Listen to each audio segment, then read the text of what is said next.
As cidades do Brasil estão numa verdadeira corrida contra o tempo. E conforme o clima muda, uma pergunta fica cada vez mais alta, cada vez mais urgente. Será que a gente está preparado para o que vem por aí? Pois é, essa é a pergunta central de um novo estudo do IPEA. E olha, isso não é só uma questão acadêmica, não. A resposta tem tudo a ver com a segurança e a qualidade de vida de milhões e milhões de pessoas.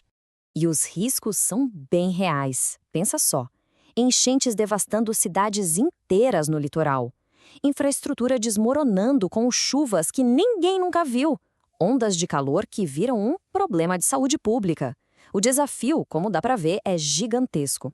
Para a gente entender esse cenário todo, nosso roteiro vai ser o seguinte. Primeiro, vamos ver o tamanho do problema.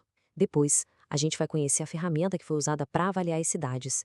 Aí, vamos direto para os resultados nacionais, dar uma olhada nas diferenças entre as regiões, analisar onde estão os acertos e os erros e, por fim, discutir o abismo que existe entre o que está no papel e o que acontece de verdade. Vamos começar pelo que mais importa nisso tudo, né? Pessoas. Isso aqui não é só sobre política, é sobre vidas humanas. E olha o tamanho da coisa. O estudo foca em áreas onde moram mais de 56 milhões de brasileiros. Isso é quase um terço do país inteiro. Então fica bem claro, não estamos falando de um problema distante e hipotético. É a realidade que afeta a vida de milhões de pessoas nas nossas cidades. Tá, mas como é que se mede na prática se uma cidade está pronta para essa crise climática ou não?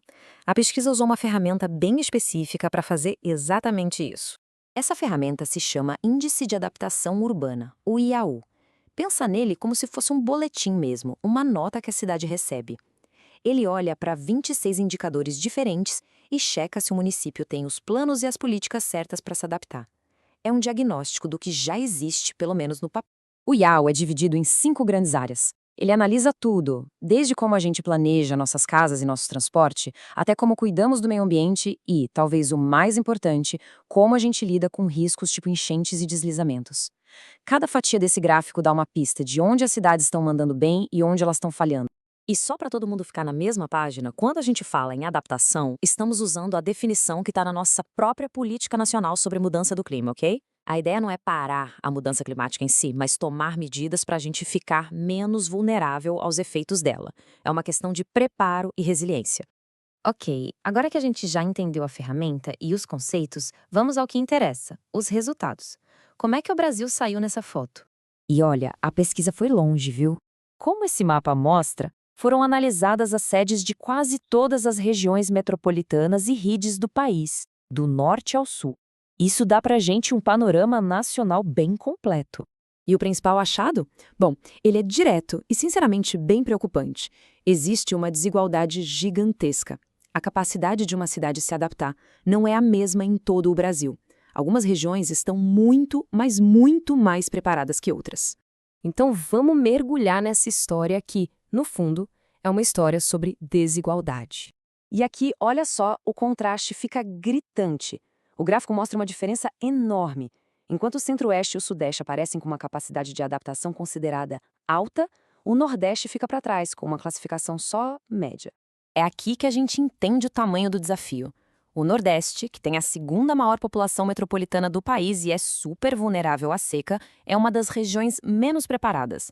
Ao mesmo tempo, o Centro-Oeste, com a menor população, está lá no topo da lista. Para entender de onde vem essa desigualdade toda, a gente precisa olhar mais de perto para aquelas 5 dimensões do índice. Afinal, onde o Brasil está indo bem e onde estão as nossas maiores falhas? Mas olha que interessante. Tem uma boa notícia no meio disso tudo. Na parte de habitação, a média nacional é muito alta. Isso quer dizer que, no geral, os municípios brasileiros têm sim uma boa base de planejamento habitacional. E o motivo desse sucesso, segundo o estudo, está em políticas federais fortes como o Estatuto da Cidade.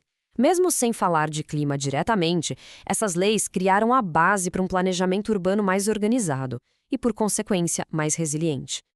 Agora, vamos para o outro lado da moeda. A dimensão de gestão de riscos tem a pior média do país, classificada apenas como média. Esse é o nosso calcanhar de Aquiles. E aqui está o ponto mais crítico de todos. O planejamento para prevenir desastres, como enchentes e deslizamentos, é onde a gente está mais atrasado. E, de novo, as maiores falhas estão justamente nas regiões mais vulneráveis, como o Norte ou o Nordeste. Isso é um alerta vermelho piscando. Tudo isso nos leva a uma reflexão final, né? O que a gente faz com todo esse diagnóstico? Mas o próprio estudo faz um alerta importantíssimo. O índice mede se os planos existem, não se eles estão saindo do papel. E os pesquisadores avisam que, muito provavelmente, existe um abismo enorme entre o que está planejado e o que está sendo feito de verdade. Ter um plano é o primeiro passo, mas não é a mesma coisa que estar protegido. E isso nos deixa com a pergunta que realmente importa. As cidades do Brasil podem até ter planos, mas será que elas vão conseguir transformar esses planos em ação antes que seja tarde demais? É esse desafio que vai definir o nosso futuro nessa emergência climática.